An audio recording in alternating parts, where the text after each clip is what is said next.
नमस्कार, मी डॉक्टर सतीश वसंत शिंदाडकर. आज आपण डोक्याला मालिश म्हणजेच अभ्यंग केल्यास कोणते फायदे होतात याविषयी बघणार आहोत. डोक्याला अभ्यंग केल्यामुळे स्वर म्हणजे आपला आवाज सुधारतो. मानेच्या वरील सर्व सांध्यांना बळ मिळते. त्याचप्रमाणे त्वचेची रुक्षता नष्ट होऊन त्वचा स्निग्ध आणि मुलायम होते.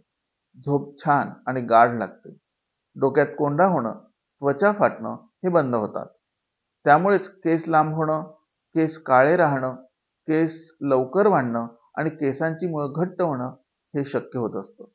पर्यायाने टक्कल पडत नाही, केस विरळ होत नाही, तसेच डोकेदुखीचा त्रास असल्यास तो देखील कमी होतो. अशा पद्धतीने आपल्या प्रकृतीला अनुसरून निर्गुंडी तेल, भृंगराज तेल, महाभृंगराज तेल, ब्राह्मी तेल, शतावरी तेल इत्यादींचा वापर आपण डोक्याला अभ्यंग करण्यासाठीच म्हणजेच मसाज करण्यासाठी करू शकतो. साधारणतः आठवड्यातून एकदा तरी डोक्याला अभ्यंग करणं अत्यंत गरजेचं आहे.